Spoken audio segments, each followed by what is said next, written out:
Good evening বন্ধুরা, আমি এখন যাচ্ছি বিয়ে বাড়ির জন্য। আজকে হলো 12ই ডিসেম্বর, এখন বাজে 6টা। আমরা এখন যাচ্ছি বিয়ে বাড়ির জন্য। এরকম গাইস, বিয়ে বাড়ির গেটটা কি সুন্দরভাবে সাজানো হয়েছে। তখন চলি আমরা ভেতরে। আমরা চলে এসেছি। আজকে আমি মার বিকের ছেলের বউ ভাত।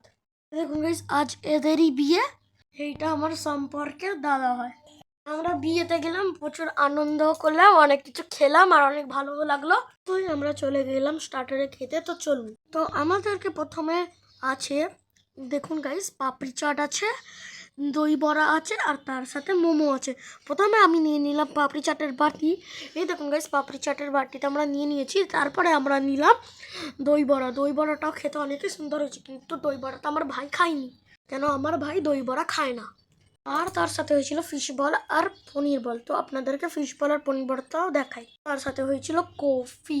এখন আমরা কিন্তু খাচ্ছি মোমো, যেটা আমাদের অনেকই ফেভারিট। এই মোমোটা ছিল চিকেন মোমো, যেটা তো খেতে আহা কি সুন্দর লাগে। কিন্তু এখন আমরা চলে এসেছি মেন কোর্সে। এখন বাজে রাত 9টা। স্টার্টার্স খেতে খেতে আমরা জানতামই না কখন এই টাইমটা চলে গেল। আমার মা, দিদার মামিমা বেশি স্টার্টার্স খায়নি, কিন্তু আমরা যে স্টার্টার খেয়েছি মারাও বলছিল একটু কম খা, যে কারণে আমরা মেন কোর্স খেতে পারি। কিন্তু আমরা সত্যি মেন কোর্স আমরা খেতে পারিনি, কেন আমাদের পেটটা স্টার্টার্স খেয়ে হাফ ভরে গেছিল। মেন কোর্সে আছে, এখন আমাদের আছে স্টার্টিং এ স্যালাড আর তার সাথে পাস্তা।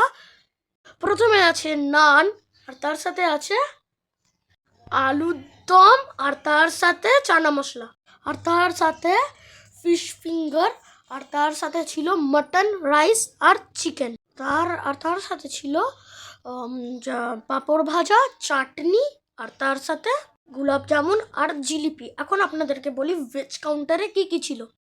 তার সাথে ভেজ কাউন্টারে ছিল চানা মশলা, তার সাথে রাধা বল্লভী আর তার সাথে আলুর দম, তার সাথে ছিল রাইস আর তার সাথে ছিল পনির, চাটনি। আর আশা করি আপনাদেরকে ব্লগটা ভালো লেগেছে। ভালো লাগলে লাইক আর সাবস্ক্রাইব করে দেবেন। বাই।